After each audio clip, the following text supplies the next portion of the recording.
Can I get everybody to stand up for a second? Stand up, everybody, everybody. I lost my voice. If I start coughing, I apologize. I left it in Malaysia. But we're gonna try an experiment, okay? I want everybody in this room to repeat after me. Ready? 1, 2, 3. Bagru! Bagru! Bagru! Bagru! Okay, that was too quiet. I don't have my voice, and I'm louder than you guys. So we're gonna try something else.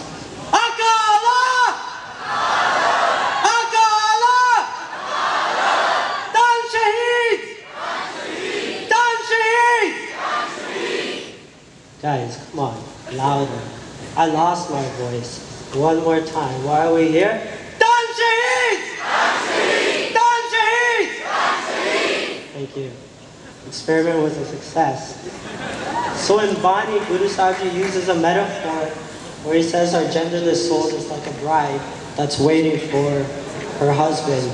And based on that kitab, I wrote this. This is called Maut Sohagan.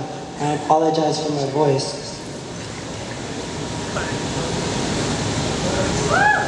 I once heard a story about the most beautiful woman in the world. Every flower grew at her feet, every universe was born in her eyes, and both Yamuna and Ganga envied the way her hair flowed. As the world played around her, she waited by her door every night for her lover to come home. Her rosary sang his name, one to infinity and back again. Civilizations grew and burned, but she paid no attention. Her fingers just moved, bead to bead with one intention, until they came to her. Tattered, burned and hungry, broken, tired and pale, begging for help, but she couldn't help. It wasn't time yet, so they left. As she waited, she cried out to her lover, "Where are you?" As he gave her a promise, "When you free them, I will meet you." And so she stood up from her doorstep and put on her wedding ornaments. Swords, spears, armor, ammunition. She shone so brightly the sun left its place. And it was her that sustained the world. She hurried out her door. Her groom was waiting. War drums signaled her arrival. Arrows and swords solemnized her vows when her husband met her. And there, cradled in his affection, she inspired generations just like her. And the world didn't know her name, so they called her Maut Sohagan. That's bride. They told me that she had been waiting before time. Her time came when she was given her purpose. To free the meek and protect the saints, her rosary's name became Bhagavati. And he gave her kingdoms and liberation, and she gave it all back.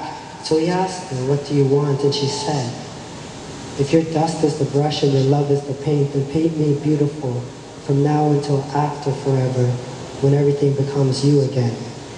And so as if his words were color, and her mind was fabric, he dyed her in his love. And they told their story with 1,430 pages of love letters. So we asked about her. We said she radiates something we can't articulate. We asked where we could find her. They said every morning and every night she lies in her wedding bed, waiting for her lover. They said her lover is a gal, her children are shahidi, her gutka is her wedding bed. And no one knew her name. So they begged her, they said, "Maut Sohagan! Naam ki tera, what's your name?" And in the halo of her 5 wedding rings, she turned to them and she said, "Khalsa." Waheguru Ji ka Khalsa.